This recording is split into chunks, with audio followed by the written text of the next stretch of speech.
하나님 말씀은 마태복음 5장 43절부터 48절까지입니다.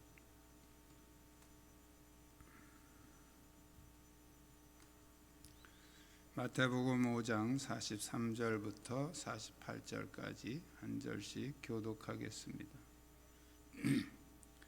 또 내 이웃을 사랑하고 내 원수를 미워하라 하였다는 것을 너희가 들었으나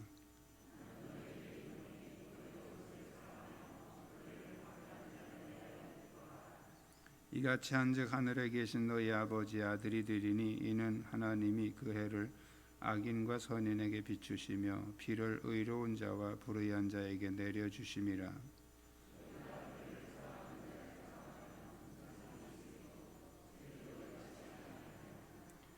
또 너희가 너희 형제에게만 무난하면 남보다 더하는 것이 무엇이냐? 이방인들도 이같이 아니하느냐? 그러므로 하늘에 계신 너희 아버지의 온전하심과 같이 너희도 온전하라. 아멘.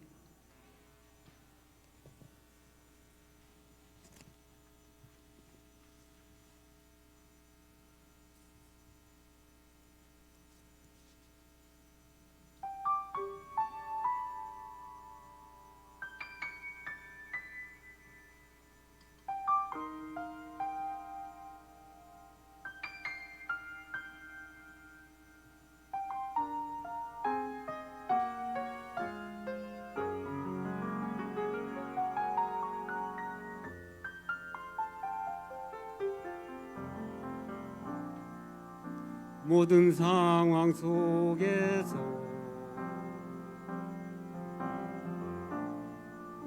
주를 찬양할지라.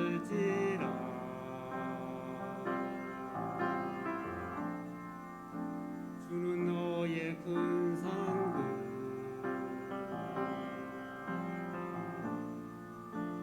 내 도움이시라.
감사합니다.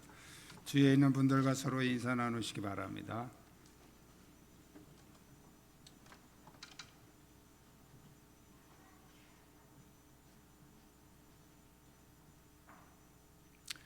마태복음 5장 17절에 보면 예수님이 내가 율법이나 선지자를 폐하러 온 줄로 생각하지 말라. 폐하러 온 것이 아니오 완전하게 하려 함이라 이렇게 말씀을 하시고 그 이후로 지금까지 이제 율법을 재해석하시면서 이제 완전한 율법이 무엇인지를 말씀하고 오늘 본문에서 결론으로 하늘에 계신 너희 아버지의 온전하신 같이 너희도 온전하라 이렇게 말씀을 하십니다. 우리가 어떻게 온전할 수 있을까? 우리 오늘 본문을 중심으로 몇 가지 생각해 보려고 합니다. 우리 한번 따라하겠습니다. 모든 사람은 사랑의 대상입니다. 43절에서 예수님이 또 내 이웃을 사랑하고 내 원수를 미워하라 하였다는 것을 너희가 들었으나 이렇게 시작을 하죠.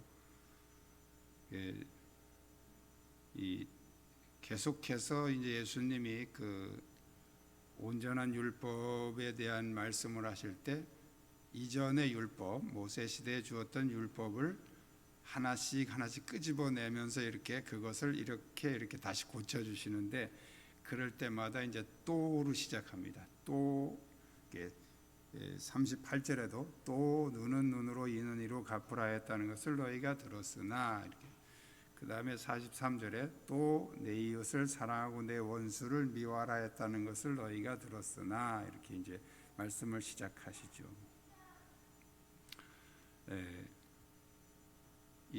내 이웃을 사랑하고 내 원수를 미워하라 하였다는 것을 너희가 들었으나 누구에게 들었겠습니까? 그 당시 랍비들, 성경을 가르치는 사람들에게 들은 거예요. 뭐라고 들었습니까? 이웃을 사랑하고 원수를 미워하라 이렇게 들었다는 거죠. 그 말씀은 그렇게 가르쳤다는 거죠. 그럼 성경에 이웃을 사랑하고 원수를 미워하라는 말씀이 있느냐? 이웃을 사랑하라는 말씀은 있어요. 그런데 원수를 미워하라는 말씀은 없어요. 그런데 그렇게 가르치고 있었다는 거예요. 놀랍지 않으세요? 성경에도 없는 걸 그렇게 가르쳤다는 거예요. 누가? 랍비들이요. 원수를 미워하라 이렇게 가르쳤다는 거예요. 그런데 그런 말이 나올 만한 성경 구절이 있습니다.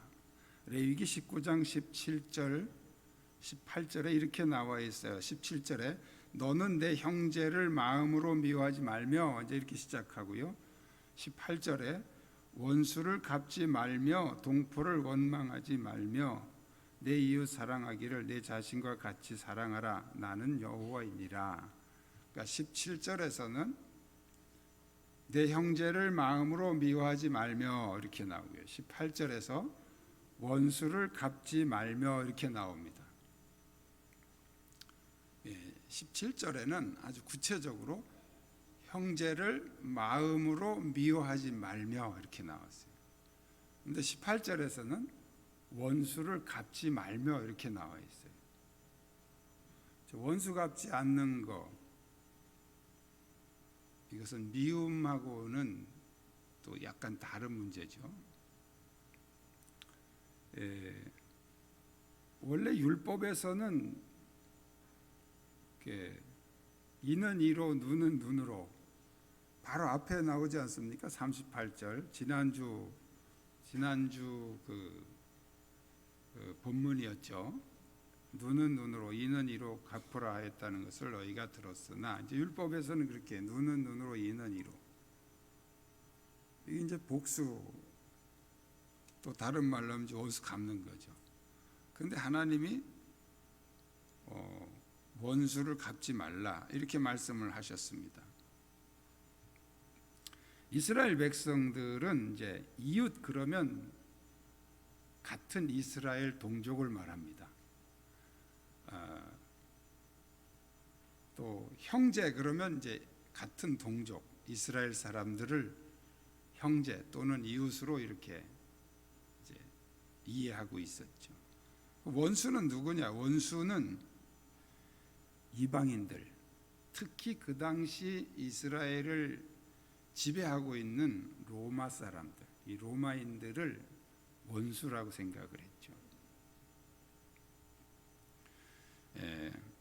오랫동안 이 로마의 지배를 받으면서 이스라엘 백성들은 이 로마인들에 대한 적개심이 굉장히 많았죠. 그래서 항상 이 속에서 미움이 끓어오르는 거예요. 랍비들에게 질문을 했겠죠. 누군가가 이 원수를, 이 로마 사람들을 미워해도 됩니까? 그럼 이제 랍비들이 율법을 찾아보고 성경을 찾아보고 대답을 해줘야 될 거 아니에요. 찾다 보니까 가장 근접한 것이 원수를 갚지 말라 하는 레위기 19장에 나오는 말씀이죠.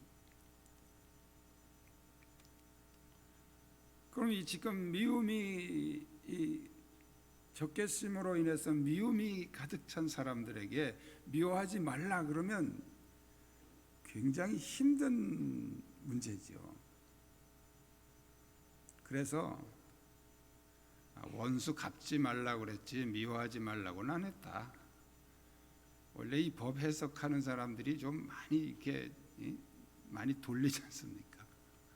그러니까 원수 갚지 말라는 말이 미워하지 말라는 말은 아니다. 원수는 갚지 말되 미워해도 괜찮다. 이렇게 이제 해석이 된 거죠. 다시 말씀드리면 이제 성경을 확대 해석을 한 거죠. 원수 갚지 말라는 말을 확대 해석을 하니까 미워해도 괜찮다로 해석이 되는 겁니다.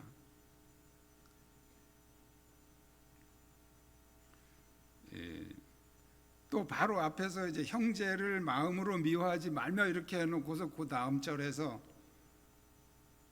원수도 마음으로 미워하지 말라 이렇게 했으면 정확한데 그 다음 절에서는 원수 갚지 말라 이렇게 나오니까 미워하는 건 괜찮고 원수 갚는 것만 안 하면 된다 이렇게 해석이 나온 겁니다. 그런데 예수님은 나는 너희에게 이르노니 이제 재해석하시는 거죠. 너희 원수를 사랑하며 너희를 박해하는 자를 위하여 기도하라. 너희 원수를 사랑하며 나는 너희에게 이르는 너희 원수를 사랑하라. 지금 가장 미움의 대상인 로마 사람들을 사랑하라.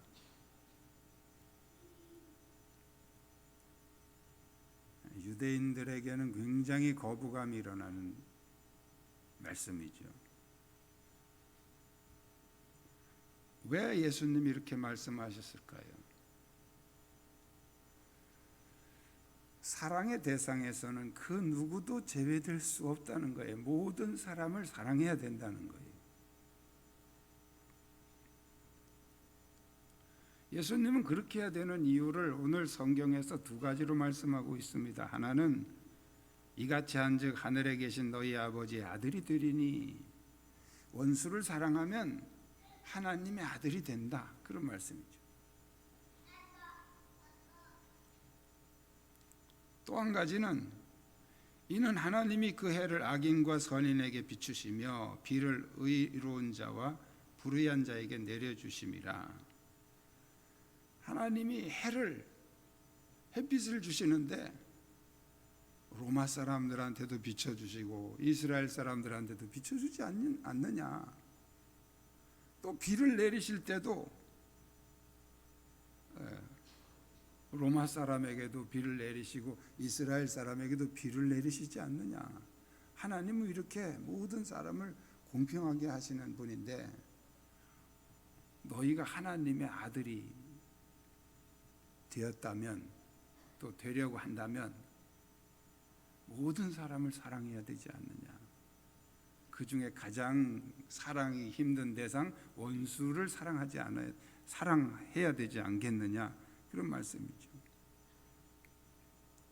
원수를 사랑해야 되는 이유, 그것은 바로 하나님의 아들이 되는 것과 또 하나님도 그렇게 하셨기 때문에 우리가 하나님의 아들이라면 당연히 그렇게 해야 되지 않겠느냐, 그런 말씀이죠. 그래서 하나님이 모든 사람을 공평하게 사랑하시듯이 우리도 모든 사람을 사랑의 대상으로 삼아야 된다. 비록 그가 원수일지라도 그렇게 해야 된다는 거죠.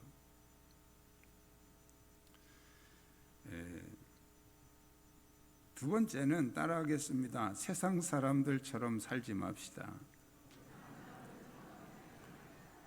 우리가 하나님의 아들이 되고 또 하나님처럼 살려면 세상 사람들처럼 살면 안 된다는 거예요. 너희가 너희를 사랑하는 자를 사랑하면 무슨 상이 있으리요? 세리도 이같이 아니하느냐? 왜 예수님은 세리도 이같이 아니하느냐 이렇게 세리를 비교를 했을까요? 유대인들이 제일 싫어하는 사람이 세리입니다. 이 세리는 로마 사람들이 자기들이 편리하게 하기 위해서 같은 이스라엘 사람 중에서 선택을 해가지고 이스라엘 사람들의 그 세금을 걷어서 상납하도록 하는 그런 세무소 직원입니다. 세무소 직원이 세리입니다. 그래서 로마에서 얼마를 걷어서 상납해라 그러면 이 세리들은 자기 거를 덧붙여서 세금을 걷죠. 로마에서 한 사람당 1,000원씩 세금을 걷어 올려라 그러면 이 세리들은 2,000원씩 받아가지고 1,000원씩 챙기고 1,000원씩은 로마에 상납하고 그런 사람들이었습니다. 그래서 이 유대인들이 이스라엘 백성들이 아주 싫어하죠. 또 뭐 로마의 앞잡이들 또 뭐 이렇게 막말하는 사람들, 로마의 똥개들 막 이렇게 막 욕을 하면서 이 세리들을 완전히 무시하고 그런 직책이었어요. 그런데 예수님은 세리도 그렇게 한다 이렇게 말씀하셨어요. 유대인들의 자존심을 탁 건드리는 말이죠. 세리들도 니들하고 같은 수준이다 그런 얘기죠.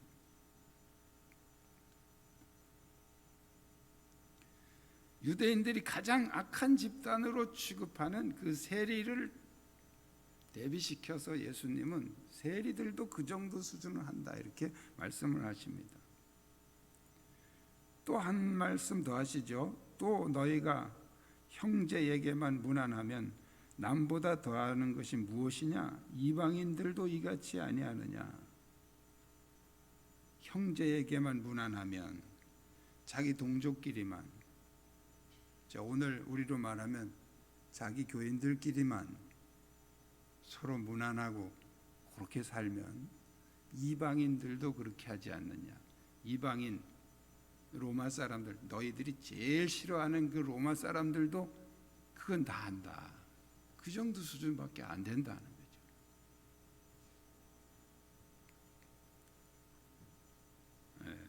하나님의 백성이라고 하면서 하나님의 백성이라는 정체성을 가지고 살면서 사는 수준은 겨우 이방인들하고 세리들하고 같은 수준으로 산다면 되겠느냐 그 말이죠.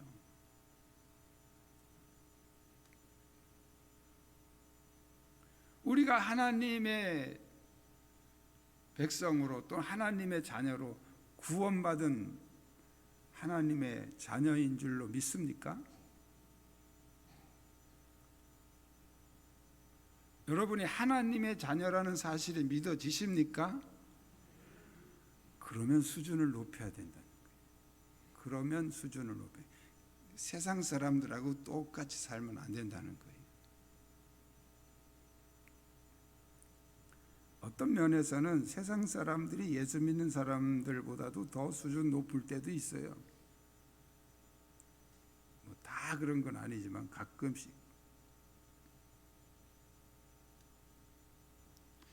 세상 사람들은 싸워도 술 한잔 하면서 이렇게 잘 풀어요. 근데 이 기독교인들은 술을 안 마셔서 그런가 한번 꼬부라지면 안 풀려요. 정말 속 좁은 사람들이 많아요. 기독교인들 중에서.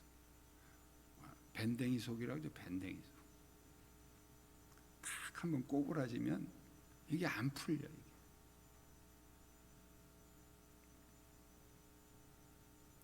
세상 사람만도 못한 거잖아요. 그런 건.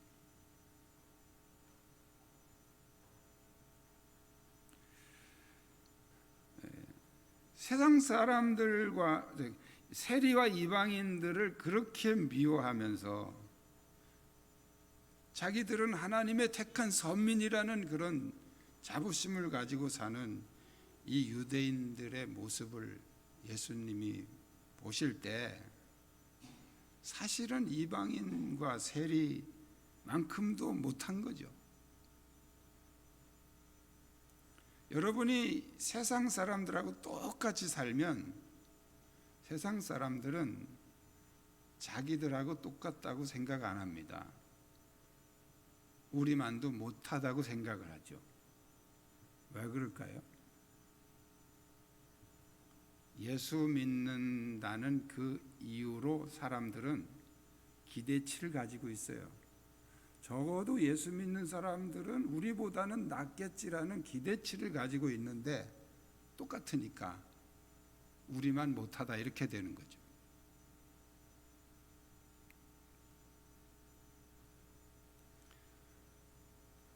하나님의 자녀라고 하면서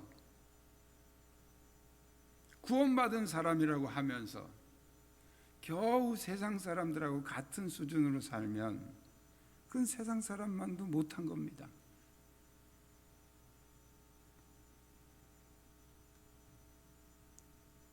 그래서 우리는 세상 사람들처럼 살면 안 되는 거예요. 적어도 세상 사람들보단 낫게 살아야죠. 그러려면 우리는 마음을 넓혀야 됩니다. 마음의 통을 넓혀야 돼요. 너무 속이 좁아요. 너무 옹졸해요.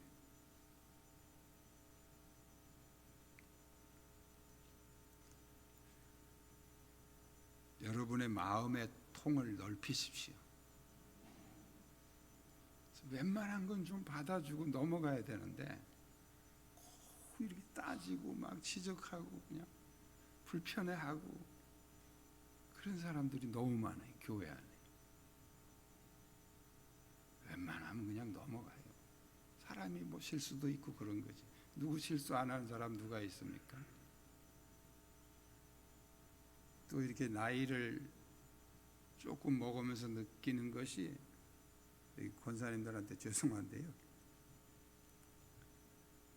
권사님들이 보실 때는 제가 새파랗게 젊었겠죠.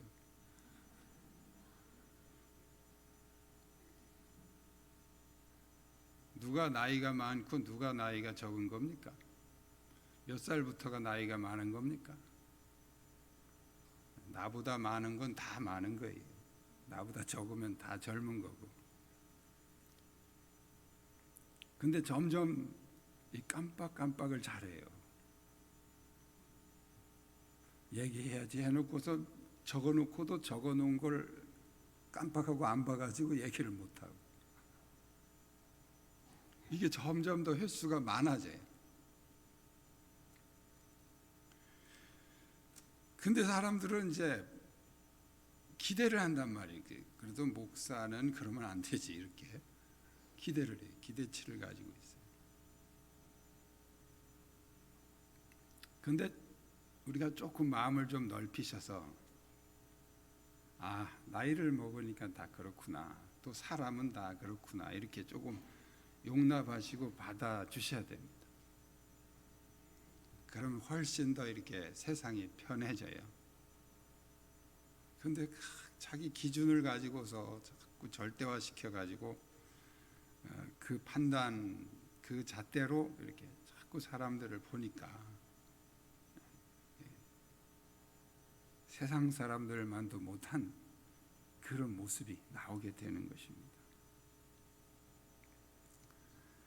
세 번째로 하나님은 이제 그렇게 세상 사람들만도 못하게 살지 말고 하나님처럼 온전하라. 우리 따라합시다. 하나님처럼 온전합시다. 예수님이 마지막 결론을 이렇게 내리십니다. 그러므로 하늘에 계신 너희 아버지의 온전하심과 같이 너희도 온전하라. 자, 이 결론은 오늘 본문의 결론이기도 하지만 앞에서 말씀하신 그 여러 가지 온전한 율법의 전체를 묶어주는 결론이기도 합니다. 하늘에 계신 너희 아버지의 온전하심과 같이 우리에게 하나님의 백성이 되고 하나님의 자녀가 된 우리에게 예수님은 분명한 모델을 제시하십니다. 하나님의 온전하심처럼 하늘에 계신 너희 아버지의 온전하심과 같이. 그러니까 예수님이 너희 아버지라고 특히 강조하신 것은 바로 우리들의 정체성을 말씀하고 있는 거예요. 하나님의 자녀지 않느냐. 그러면 하나님의 자녀면 그 아버지 되시는 그 하나님과 같아져야 된다는 거예요. 그래서 우리에게 하나님 아버지를 모델로 제시해주고 있어요. 그럼 하나님 아버지의 그 온전하심은 무엇에 대한 온전하심일까요? 사랑에 있어서의 온전함. 그러니까 하나님 온전하신 건 모든 면이 다 온전하시지만 특히 오늘 본문에서 예수님이 온전하심 같이라고 하는 그 하나님의 온전하심은 사랑에 대한 온전하심입니다. 자, 온전한 사랑을 다른 말로 하면 성숙한 사랑이죠. 성숙한 사랑. 이것은 세상 사람들의 수준을 뛰어넘는 하나님의 사랑, 아가페의 사랑을 말씀하는 것입니다. 원수를 사랑할 수 있는 그 사랑은 아가페의 사랑이죠. 아가페 사랑밖에는 없습니다.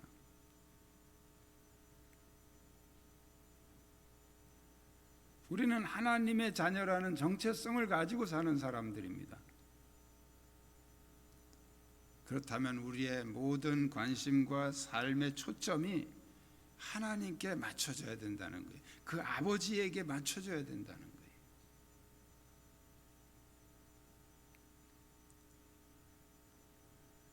예수님은 이 말씀을 하실 때 명령형으로 말씀하셨죠.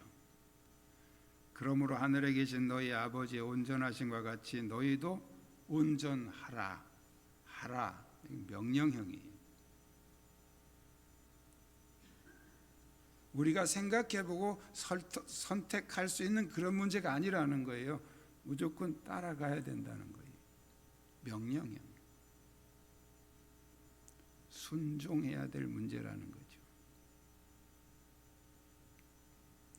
그렇다면 이 엄청난 수준 높은 이 예수님의 말씀을 우리가 어떻게 따라갈 수 있을까요? 엄두도 안 나는데 어떻게 따라갈 수 있을까요?